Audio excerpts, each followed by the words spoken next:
Hey guys, welcome back. And if this is your first time here, I'm so glad you've stopped by.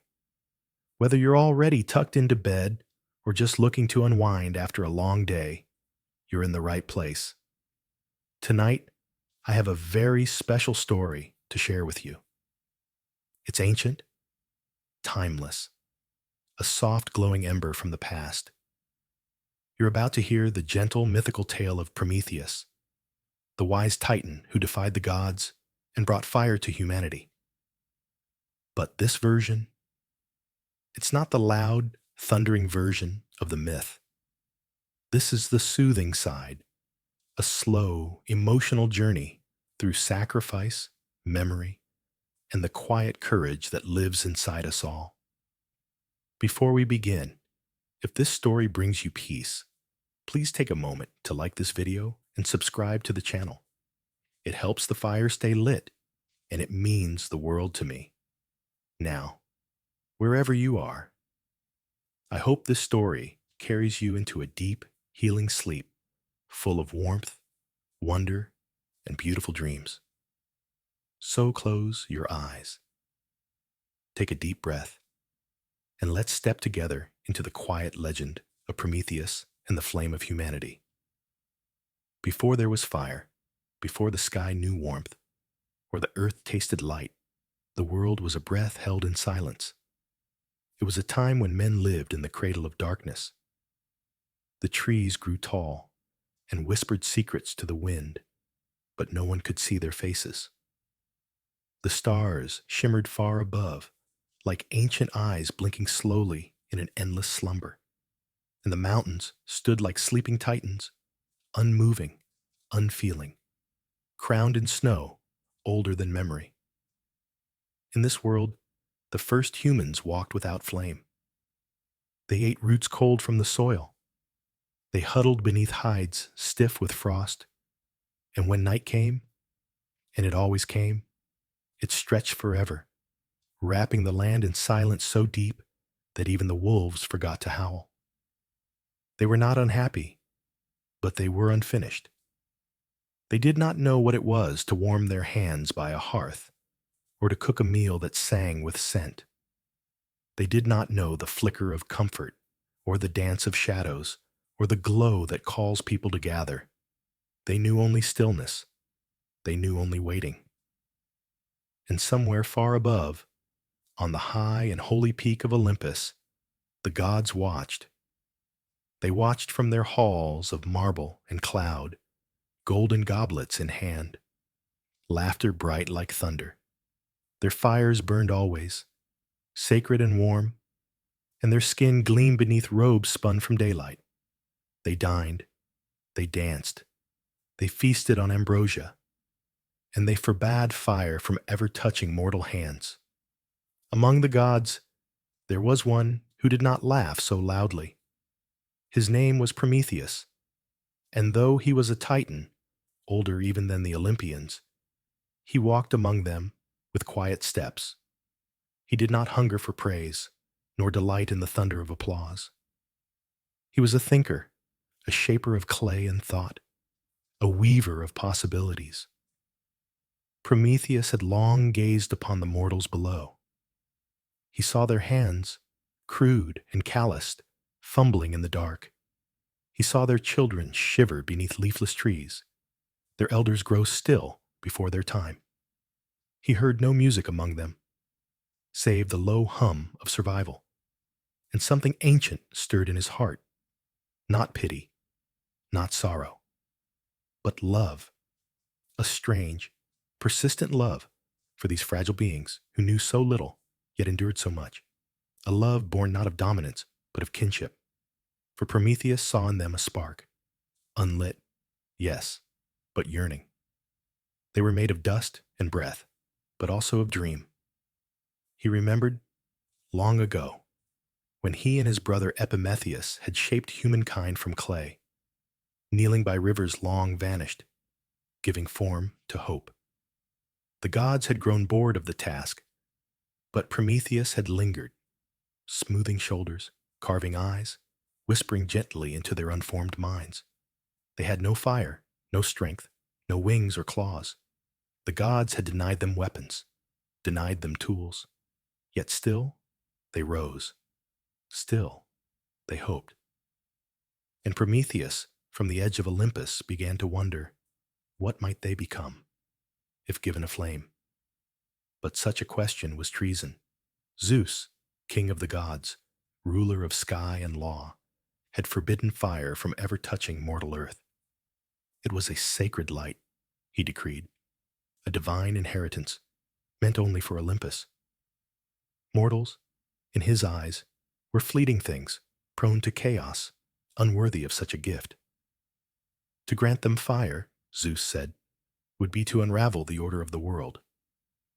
But Prometheus, in the quiet hours when clouds veiled the moon, questioned whether this order was truly just, or merely fear wearing a crown. And so, under stars thick with silence, he descended.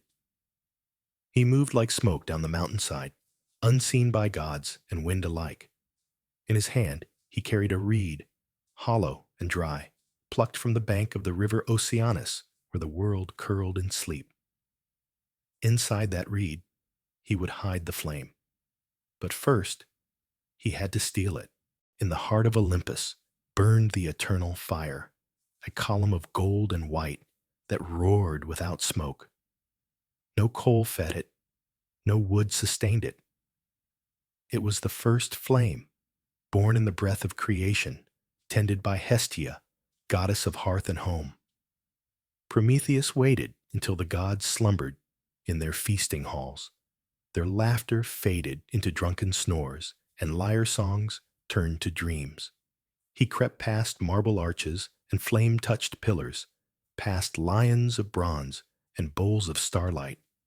And there, in the silent chamber, the flame danced, alone and eternal. Prometheus reached out, and the fire did not burn him. It knew him. It leapt willingly into the reed. Down the mountainside he fled, not in fear, but in awe. The reed glowed warm in his hand, humming like a sleeping heartbeat. The stars above widened their eyes. The trees bent in silent reverence. Even the wind held its breath. Below, in the darkness, humankind stirred. It was still night when Prometheus stepped onto mortal soil. But something had changed. The ground beneath his feet no longer felt cold. It throbbed faintly, like it had remembered something long forgotten, a promise once made in stardust. He walked into the forest where the humans slept, curled like stones under animal skins. Mothers clutched their children. Fathers kept watch with sharpened sticks, eyes wide in the dark. They did not see him at first. He moved softly, like mist over river water. But when he knelt beside their slumbering forms and drove the reed into the earth, when the flame slipped out like a golden breath and kissed the dry wood and leaves they had gathered unknowingly for centuries, it began. A spark, a flicker, then light, then warmth. And suddenly, the night was no longer complete. The people awoke to it slowly. One by one, eyes opened, wide and filled with the flicker of something ancient and new. The children reached for it first, small hands glowing orange in its gentle blaze. The elders stared long, long into the fire, as if remembering something older than language. It did not roar, it whispered.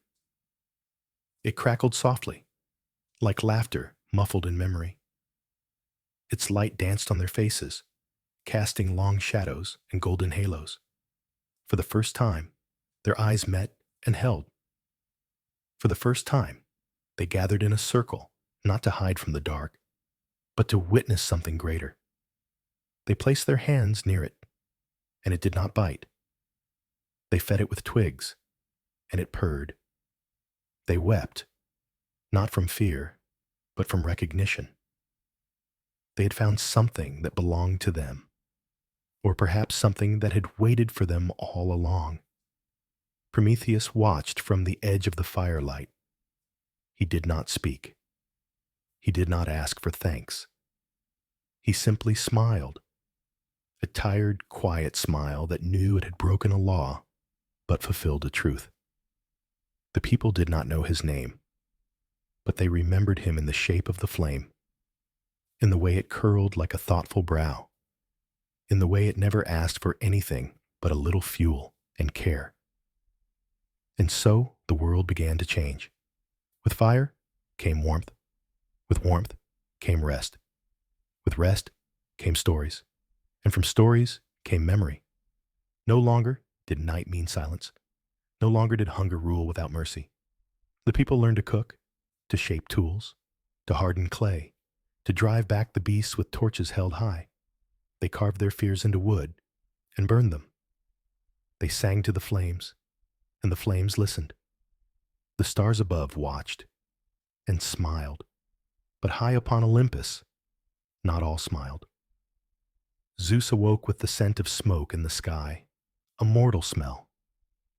He stepped to the edge of his balcony and saw it, tiny pinpricks of flame across the world below, like fireflies blinking in defiance of the heavens. A low growl gathered in his throat. He knew. He knew who had done this. The other gods stirred in confusion. Hestia's sacred hearth had burned low that morning. The reed was gone. The wind whispered of theft. And Zeus, god of order, king of the skies, clenched his jaw with fury that shook the mountain. But far below, at the edge of a forest newly lit, Prometheus turned and began to walk alone. His task was done. The fire had been given. He did not regret it. He never would. The sky was quiet when they came for him. No thunder, no storm, only stillness. The kind of stillness that came not before war, but before judgment. A stillness carved into the bones of time itself. Prometheus stood upon a cliff's edge, far from mortal hearths now blooming across the valleys. Below him, the forest shimmered faintly with firelight, like scattered memories he could no longer touch. Behind him, they arrived in silence. He did not turn. He knew the rhythm of divine footsteps. He knew the scent of Olympus in their robes, the heavy perfume of order, the fragrance of law. At their head, crowned in lightning, was Zeus. His eyes were not aflame. They were colder than fire. Not wrathful, not furious, but resolute. The way mountains collapse, not because they are angry, but because the earth shifts beneath them. You gave them fire, Zeus said. It was not a question. Prometheus did not deny it. I did, he replied, his voice quiet, carrying like wind over water. You broke the law. I honored a truth. Zeus stepped forward, the sky behind him darkening like an eyelid closing. You gave them a weapon. I gave them warmth. They will build empires. They will build homes. They will challenge the gods. They will survive. The silence returned, not empty, but listening. Zeus raised a hand. The others came. Hephaestus with his hammer of gold, chains that glowed faintly with runes no mortal tongue could pronounce. Hermes, silent and unreadable, his eyes hidden beneath a traveler's cap. Ares stood further back, arms crossed, his face expressionless, neither loyal nor cruel, just present. And so, without force, Prometheus stepped forward. He did not fight. He did not plead. He only looked once more to the valley below, where children now laughed beside fires, where stories were being told, where night had become something softer than fear. He nodded, and they took him. They led him to the far east, beyond mortal maps, beyond even the whispers of the stars, past lands where the wind spoke in tongues, where rivers ran backward in forgotten dreams, until they reached the Caucasus Mountains, where the earth tore itself upward like frozen screams, sharp, jagged, eternal. There, They found a peak untouched by sun or season. There they bound him. Chains of divine iron, forged in the breath of stars, wrapped around his wrists and ankles. They did not bite. They held, heavy, not in weight, but in meaning. Anchored not just to rock, but to decree.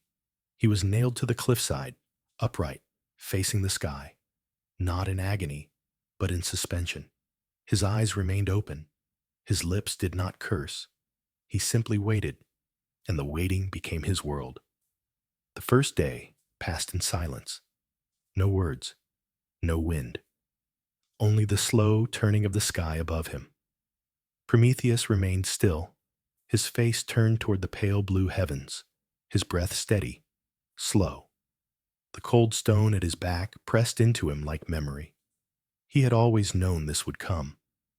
Not the exact moment, not the shape of the cliff or the precise weight of the chains, but the inevitability of it, like a tide that waits for no command. It was not fear that sat with him. It was acceptance, not surrender, but understanding. The sun crept across the sky in silence, and as it set, the stars returned.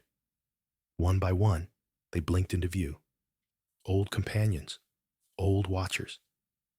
Prometheus remembered their names.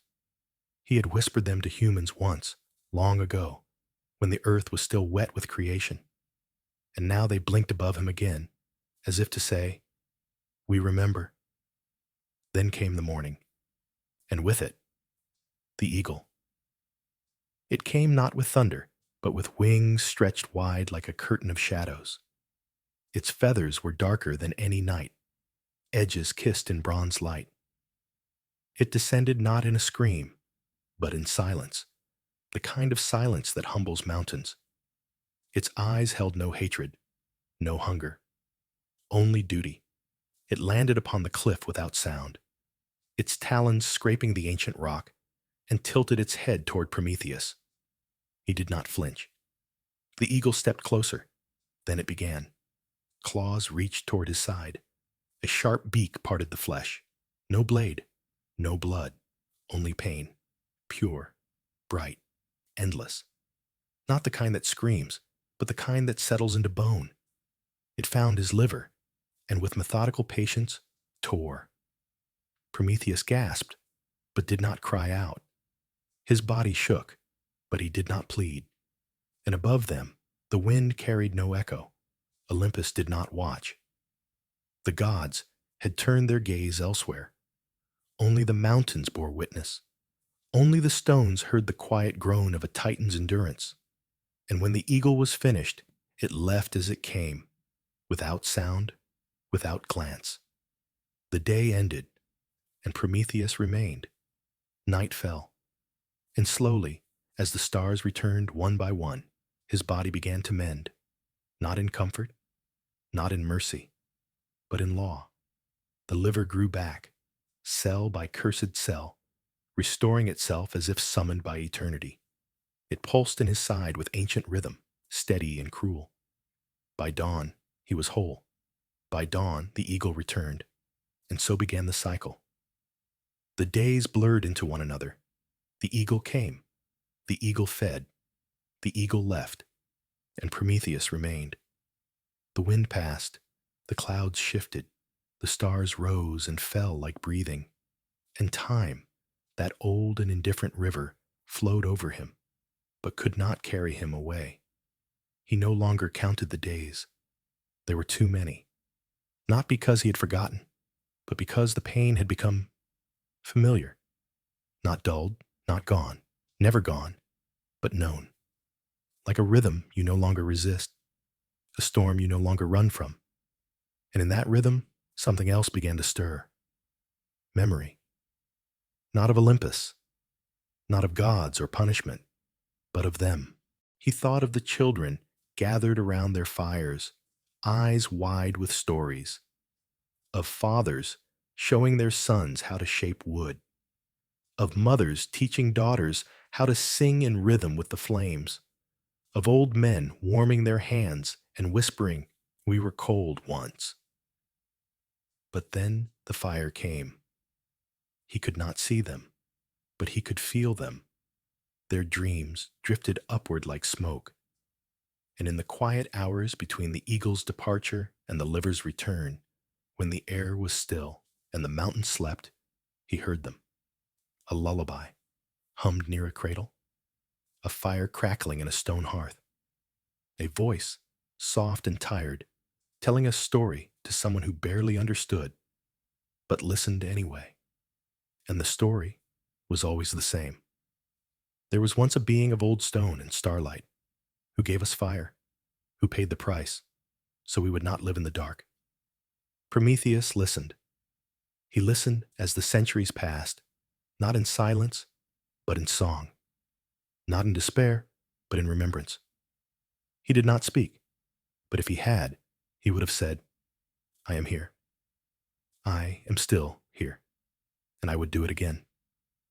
One night, as the wind whispered along the mountainside, carrying with it scents he had nearly forgotten, smoke, bread, pine, and ash, he felt something new. A dream, but not from himself. A dream rising from the world below. It came not from priests or kings or warriors. It came from a child, a boy, barely old enough to speak clearly, sitting beside a fire, tracing shapes in the dirt with a stick. His parents had told him of the flame bringer, of the one who suffered so the world could have light. The boy had asked, Is he alone? His mother had said gently, Yes, child. He is alone, but he is strong. But the boy, eyes wide, had whispered into the night, I will think of him, so he won't be lonely. And on that high cliff, somewhere between punishment and eternity, Prometheus felt it. A flicker, not fire, but warmth. And so the mountain endured, and so did he. While the seasons changed in the lands below, the snows on the peak remained, eternal, untouched, a place beyond mercy or time. But something had begun, a ripple, a whisper, a story carried not just in words, but in the hush between heartbeats. Across villages and valleys, the tale of the flamebringer no longer faded. It grew, not loud, not grand, but steady, like roots beneath frozen ground. Children learned his name. Mothers lit their hearths and softly murmured thanks, not to gods, but to him. Old men traced his story into stone and told it in the pauses between songs. Even the wind, it seemed, had begun to remember his shape. And far away, in a world that had nearly forgotten how to listen, someone did. He came not from Olympus, nor from any palace of men. He was not a warrior or a scholar. He wore no crown and bore no title. He came on quiet feet, wrapped in a cloak of dusk, and walked with the rhythm of someone who had wandered long through both dream and memory. His name was Heracles, born of gods and mortals. Strong in body, but stronger in spirit. He had heard the stories, heard the flame-bringer's name whispered in dying breaths and bedtime tales, heard of the mountain none dared approach, and the punishment no one could ease. And in his chest, something moved. Not rage, not pity, but recognition. He traveled far, not in haste, but in certainty. Through forests where trees bowed in silence, across rivers that changed their course to let him pass, over deserts where the stars clung closer to the earth, just to light his path. And when he came to the base of the mountain, he did not speak. He climbed. For 3 days and nights, he ascended, no rest, no food, only footsteps and wind. The cold tore at him, but he pressed forward. The mountain growled, but he did not flinch, until at last he reached the summit. Prometheus raised his head. His eyes opened slowly, unused to visitors, used to wind, stone, and stars. The man stood before him. He said nothing at first, but then quietly, with the voice of one, speaking not to a god, nor a legend, but a companion, Heracles said, "You are not forgotten." Prometheus looked into the mortal's eyes, full of life, full of heat. And for the first time in 1,000 years, he smiled. Not a smile of defiance, not of triumph, but of peace. The morning rose with a gentler light than usual. It spilled across the jagged cliffs like a golden veil, touching the chains with a warmth they had never known. Even the eagle, circling far above, hesitated, as if unsure whether to descend. Prometheus, bound but no longer alone, looked upon Heracles with quiet wonder. He had seen many things in his long suffering: storms that forgot to end, stars that burned out in silence, prayers that never rose far enough to be heard, but never this, a mortal standing freely before him, not afraid, not ashamed, and not broken. Heracles stepped forward, unwrapping the cloth from his shoulder. In his hand gleamed a bow, simple, ancient, carved from wood older than the gods themselves. Beside it hung a single arrow, tipped not with iron, but resolve. He looked to the sky. The eagle circled lower. Prometheus closed his eyes, not in fear, but in reverence. Not for himself, his suffering was old and familiar, but for what this moment meant. For the first time, a mortal was not only watching, but acting. Not only remembering, but intervening. It was not the strength of Heracles that mattered. It was his choice to climb, to face, to free. And when the eagle plunged, sharp and silent as always, Heracles drew the bow. Time slowed. Even the wind held its breath, and with one steady motion, the arrow soared. It struck true. The eagle cried out, not in rage, but in shock, its wings flailing, its shape unraveling like smoke touched by fire. It did not die. It dissipated, as though the spell that had birthed it had been broken by something older than punishment, compassion, and silence followed. Not the silence of suffering, but the silence of change. For a long moment after the eagle vanished, neither of them spoke. The mountain held its breath. The chains, still wrapped around Prometheus's limbs, glowed faintly in the morning sun. And then they loosened, not all at once, not in triumph, but gently, like old vows being released, like ancient oaths being softened by time. The first link fell with a sound so quiet it seemed to echo across centuries. A chime, not of metal, but of mercy. Prometheus looked down at his own hands, scarred, hollowed, trembling. Fingers that had not moved freely in an age now twitched with unfamiliar weight. Not the weight of chains, but the weight of possibility. Heracles stepped closer, his footsteps steady, his presence calm, not like a hero basking in conquest, but like a friend kneeling beside a grave long unattended. "Are you ready?" he asked softly. Prometheus nodded, not because he was strong, but because he had nothing left to fear. Heracles reached forward, took hold of the second shackle, and with a pull that seemed to echo through the stone beneath them, it snapped free. And in that moment, 1,000 memories broke loose, not like a flood, but like embers rising into the sky. He remembered the first time he had shaped clay, soft, damp, formless. His fingers had trembled even then, not from cold, but from reverence. He had not created humanity out of power. He had done it from wonder. He remembered tracing the curve of a child's ear, the delicate arch of a brow, the curve of a mother's palm. He remembered whispering breath into their lungs, not to command them, but to free them. He remembered the silence after he gave them fire, not the silence of Olympus, but the silence of the first night it burned. A silence filled with eyes, wide and unblinking, watching light flicker across the face of a cave. Hands reaching out to touch heat and not be burned. Mouths forming the first songs, the first words, the first myths. He remembered what it meant to love them, not as a god loves from above, but as a guardian who stands beside.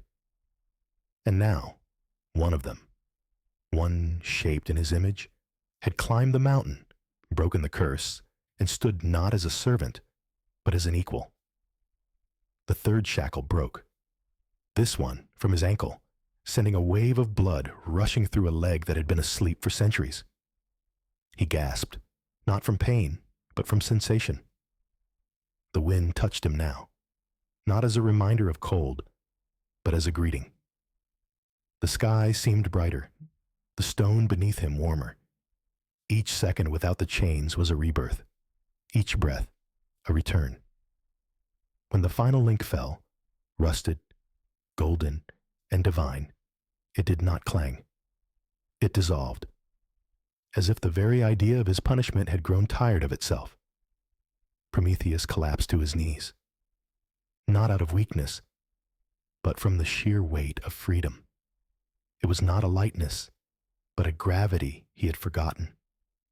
To stand, to move, to feel the ache of his own limbs again. It was like stepping back into his own story. He touched the stone beneath him, fingers splaying against it like the first time he had ever touched earth. He looked to Heracles, but the hero said nothing. There was no need. They sat together in silence. No gods, no chains, no eagle, only the mountain and the sky and the wind weaving quietly through the ridges. Then Prometheus spoke, his voice soft, like a flame newly kindled. I thought I would forget, but I didn't. I thought pain would drown everything, but memory floated. Heracles simply nodded. They remember you, he said. Not all of them. Not always. But somewhere, by some fire, someone speaks your name. Prometheus smiled faintly. It was not a proud smile. It was one of peace, of quiet understanding that suffering had not been for nothing. That sometimes the longest night still gives birth to dawn. He turned his gaze toward the horizon. From this height, the world stretched like a scroll, vast and living. He could see rivers winding through golden plains, smoke rising from distant villages, forests breathing in slow rhythm, and everywhere, light, flickers, glows, hearths, torches, fires that would outlive him, fires that had become generational memory. Then came the feeling he hadn't expected. Grief, not for himself, but for the time lost. The centuries he had not walked among them. The faces he'd not seen grow old. The stories he'd not heard. The world had changed without him, but also because of him. And somehow, that made it bearable. He stood, slowly, stiffly. The wind welcomed him. He looked to the rising sun, and the light fell across his shoulders, not in punishment, but in embrace. I am free, he whispered. Not to the gods, not to the mountain, but to himself. A sentence he had waited an eternity to say. And the world, though it did not speak, seemed to breathe with him. He walked. For the first time in 1,000 years, Prometheus walked. Each step felt like a conversation with the world, an old friend rediscovered. His muscles ached, joints cracked, and wind cut across his skin. But none of it was pain. It was life. It was movement. It was belonging. The mountain behind him faded slowly into mist, a silhouette of old punishment, crumbling into legend. He did not look back. He stepped down into forests that once whispered above him. Now they bowed, their leaves trembling not with fear, but with recognition. He passed rivers that had never known his shadow, and yet seemed to ripple in welcome. The water touched his feet and hummed, like it remembered when fire first met steam. Birds fluttered in the branches and did not flee. The world was not the same, but neither was he. He wandered through fields where wild grain grew tall, golden under a quiet sky. He paused beside a small farmhouse where a woman knelt beside a fire pit, stirring something fragrant in a clay pot. She didn't see him, but her child did. The boy, barefoot and wide-eyed, stood beside the doorway, clutching a carved wooden figure. It looked like a man holding a flame. The child smiled. Prometheus said nothing, but in that silent exchange, a truth passed between them. The story had endured. He traveled further, to places that once did not exist. Stone villages now lined rivers. Men and women worked iron with tools forged in glowing forges. Flickering lamps hung from doorways like amber stars. Children raced with torches through dusk fields, laughing, their faces bathed in light. No one knew his face, but everyone knew his gift. He came upon a city once whispered of in prophecy. It rose from a valley like a great blossom of stone and flame, its towers gleaming red in the setting sun. He stood at its edge, cloaked in worn linen, and listened. In the marketplace, an old storyteller sat on a wooden stool, surrounded by curious ears. And so he was bound to the mountain, the man said, for giving us the flame of life, bound not by rope, but by the pride of the gods. But the fire, the fire never left us. It lives here, he tapped his chest, in every heart that dares to dream, to build, to speak, to burn. Prometheus stood still, humbled. It was not his name they honored, but his spirit. That was enough. As he continued on, he passed a sculptor working in a quiet courtyard. The figure forming beneath the man's chisel was rough, but clear. A tall being, with uplifted arms, holding not a sword or scepter, but a single flame. Around it were children, gathered in safety. The sculptor paused, staring at the figure.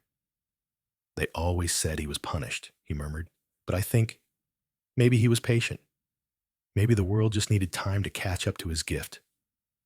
Prometheus smiled. That was all he had ever wanted.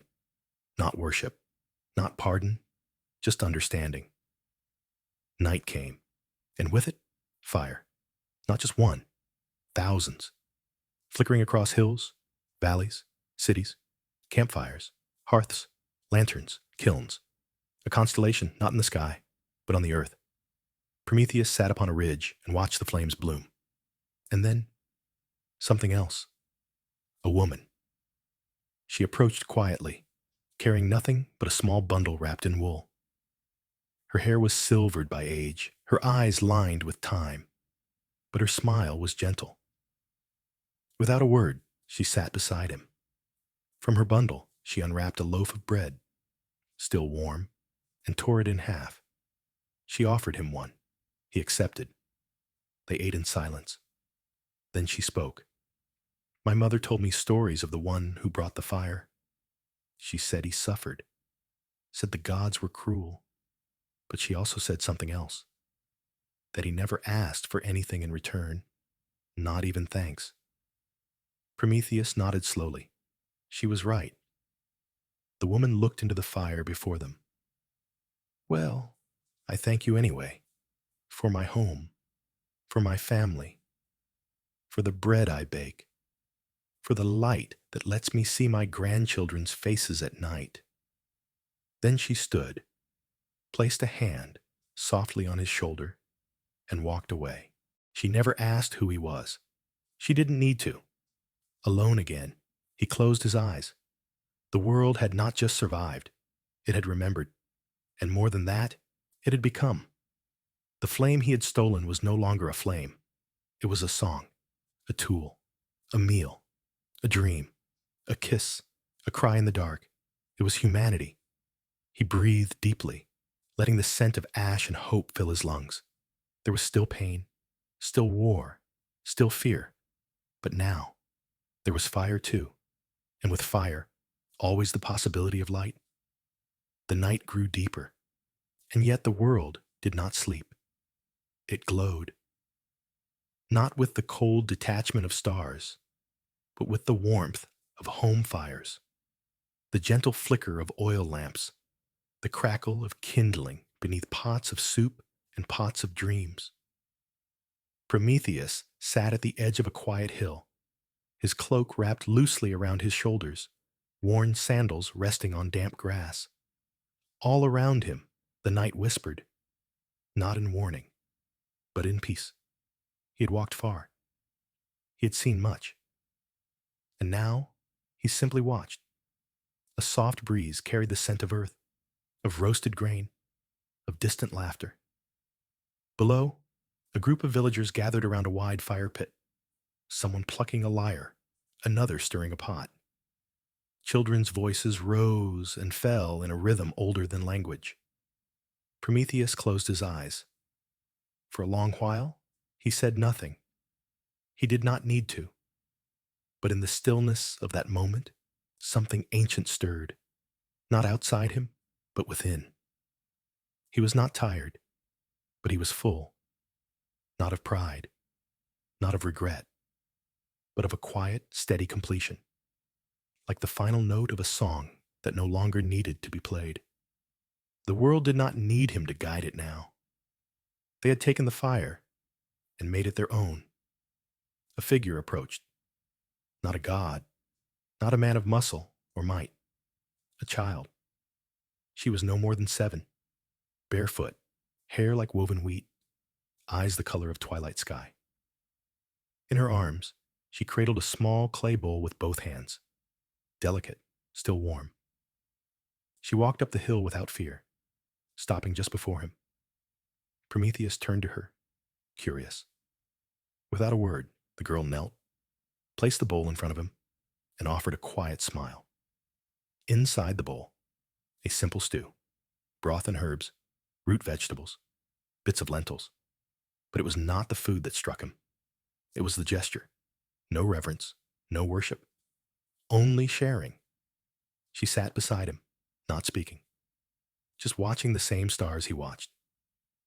After a while, she said, "You look like him." Prometheus blinked. "Who?" She pointed to the firelight down below, where a painted mural glowed on the curved wall of a house. It showed a tall man kneeling beside a flame, surrounded by people of all ages. "My father says he gave us fire," she continued, "but my mother says he gave us more than that. She says he gave us time." Prometheus tilted his head. "Time?" The girl nodded. She said, "Before the fire, the nights were too long, too cold, too lonely. But now we have stories. We have soup. We have sleep." She giggled, looking down at the bowl between them. "And sometimes we have lentils." He smiled, wider than he had in years. She scooped up a handful of grass and began braiding it absently. "Do you think he's still out there?" she asked. Prometheus looked up at the stars. "I think," he said slowly, "he is in here." He touched her chest lightly, just over her heart. "And here," he added, touching her temple. "And here," pointing to the fire below. The girl smiled again, satisfied. She stood, brushed the grass from her legs, and turned to go. But before she descended the hill, she paused. "I'll leave the stew," she said, "in case he comes." And then she was gone.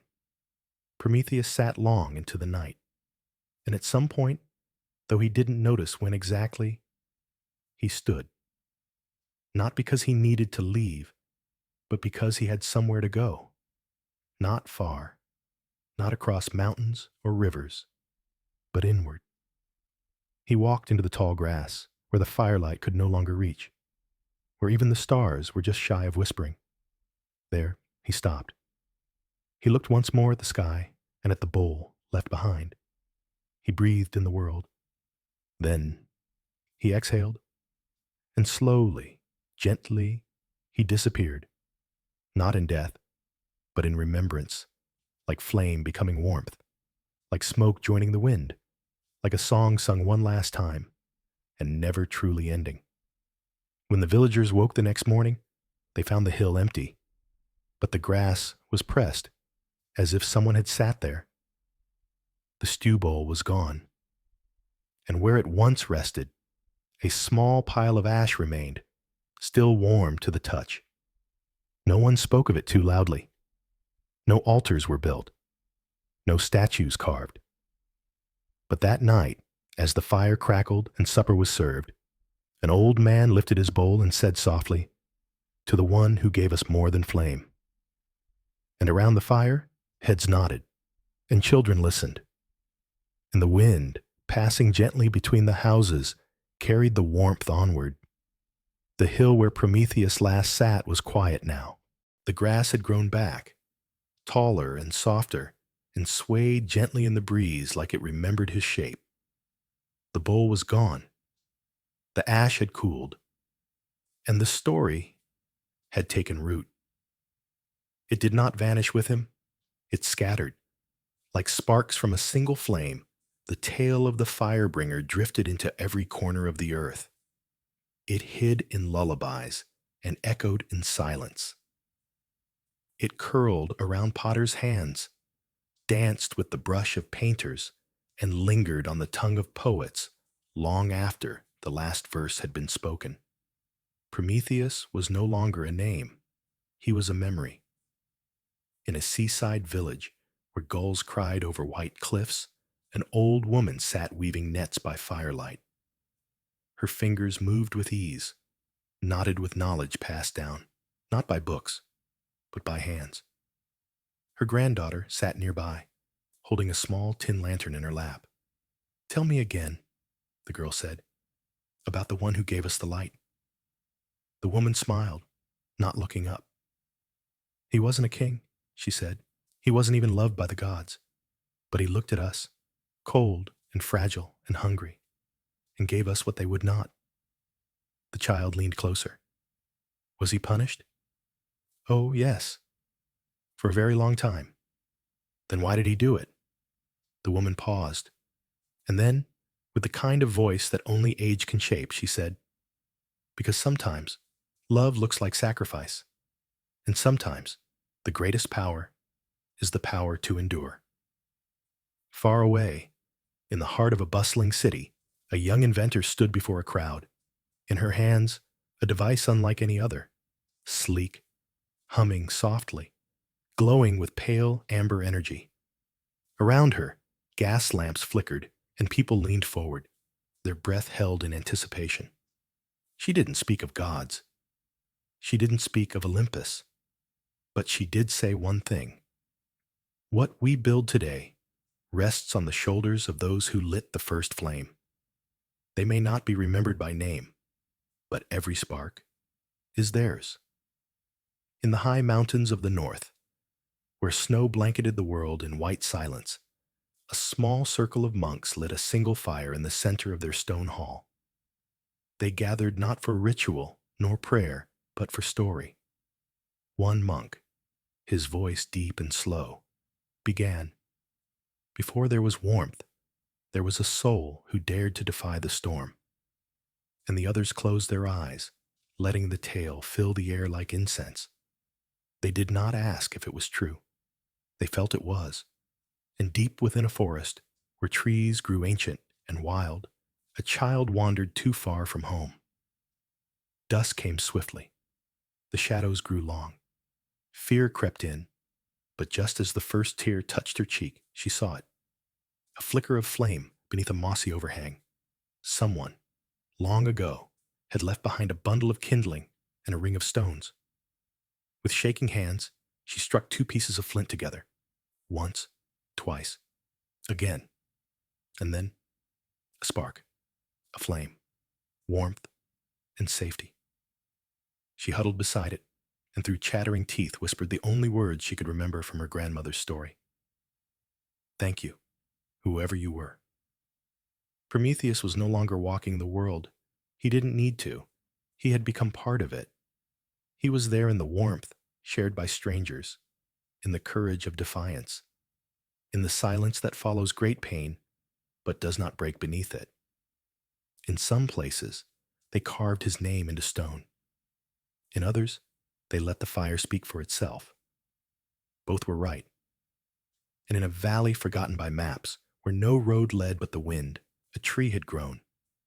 Tall, wide, rooted in the exact spot where the bowl of stew had once rested. Its bark was dark as coal, but its leaves shimmered red and gold, as if lit from within. No one knew how it came to be. No one tended it, but it never burned, and it never died. And birds nested in its branches as if guarding a secret older than time. Sometimes, when the wind was just right and the stars bright enough, travelers swore they could hear something in the rustle of its leaves. Not words, not music, but the feeling of a hand warm on your back, of a whisper in the night that says, "Keep going. You're not alone." Prometheus had vanished from the eyes of the world, but the fire he lit, that never would. There are fires that burn bright, and there are fires that burn deep. The flame of Prometheus no longer roared, no longer danced on mountaintops or in stolen reeds. It no longer needed to. Now, it lived in quieter places, in the steady hands of those who carried it forward, day by day, without knowing its name. In a windswept village by the cliffs, a father taught his son how to make a lamp from clay. Their fingers were covered in wet earth, their laughter echoing across the shoreline. The child frowned when the shape collapsed in his hands. "I can't do it," he muttered. The father smiled and helped him press the clay back together. "You can," he said softly. "It just takes time. Fire doesn't come from the first spark. It comes from trying again." The boy looked up, confused. "Who told you that?" The father shrugged. "Someone. Long ago." In a city where towers touched the sky, a young doctor lit a small candle beside a patient's bed. The power had gone out. The machines had fallen silent. And so she sat, holding the man's hand, the flame between them casting soft shadows on the walls. She didn't speak, but the warmth of the fire filled the room with more comfort than any machine. Later, the man would say it was the moment he chose to keep fighting, not because of medicine, but because of the light. In a place where books had once been burned, a child found a torn page buried beneath rubble. On it was a drawing, a man kneeling, holding a flame. No words, just an image. The child folded the page, tucked it into his coat, and walked on. He didn't know who it was, but something told him he should remember. The fire of Prometheus did not care for temples or names carved in marble. It lived instead in acts. A door held open. A story passed on. A meal cooked for someone in need. A hand that reached out when it would have been easier to turn away. Generations passed, and still the flame flickered. It was there in the quiet courage of a teacher who stayed late to help a struggling student. In the eyes of a girl who dared to ask, "Why not?" when others said, "Don't try." In the rhythm of footsteps marching for justice. In lullabies sung in war zones. In the trembling voice of someone saying, "I forgive you." Somewhere, in a meadow of wildflowers, an old man sat beneath a tree whose leaves glowed faintly red even under moonlight. Around him, children gathered, barefoot, sun-kissed, quiet with anticipation. He did not carry scrolls or wear robes. He spoke with no book in hand. He simply lit a lantern and then said, "There was once a time when we had no light, not in the sky, not in the hearth, not in the heart. And one, who could not bear to see us suffer, gave us flame. He gave it knowing the price, and he paid it, not with gold, not with blood, but with time, with pain, with endless patience." The children said nothing, but their eyes wide and shimmering in the lantern glow said everything. And far away, in a quiet corner of the world, where no road reached and no map marked, a single ember blinked softly in the darkness. It pulsed, not with heat, but with memory. A memory not of a man, nor a mountain, nor an eagle, but of a gift, freely given and never taken back. There comes a moment in every life, quiet and unannounced, when a choice must be made. Not the kind shouted across battlefields, but the kind whispered at midnight. To speak or remain silent. To reach out or walk away. To forgive or carry the weight. To light the fire or let it go out. And in those moments, when the world pauses just for a breath, the echo of Prometheus stirs, not in voice, not in name, but in feeling, a gentle pull in the chest, a flicker behind the ribs, a warmth that says, there is still light in you, even here, even now. For the fire he gave was not just to warm hands or cook food. It was not just to illuminate caves or forge steel. It was to guide, to show that even in the coldest dark, one can carry light forward. Even in silence, one can speak with action. Even alone, one can matter. A young woman stands at a crossroads between two villages, one known, one unknown. She carries nothing but a lantern passed down from her mother. The wind whispers warnings. The forest looks endless. She places a hand over her heart and without a word steps into the unknown, because something inside her says, go. A father, beaten by time and hardship, sits beside his son's bed. The boy is sick. The night is long. He is tired, so tired. But he gets up. He stokes the hearth. He holds the child's hand and waits, because something inside him says, stay. A poet writes by candlelight, though no one reads his words. A farmer plants seeds, though the rains have not come. A teacher returns to an empty classroom, though the world says to give up.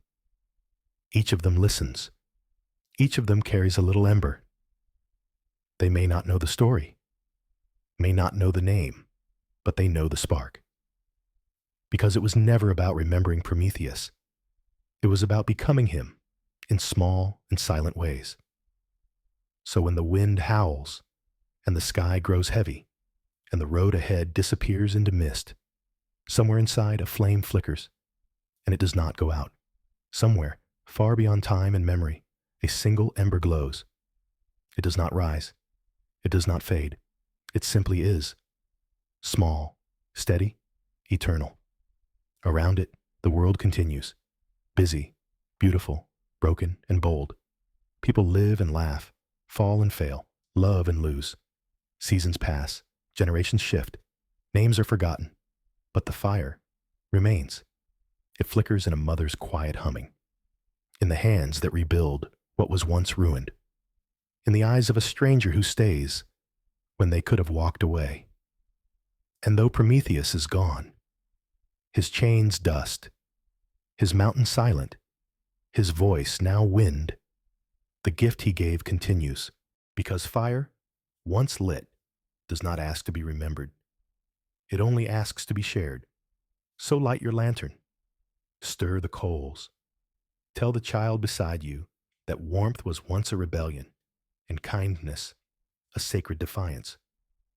Remind them that even the smallest spark can light the darkest night, and then sleep softly, deeply, safely, beneath stars that still remember the first light and a name whispered by the fire, Prometheus.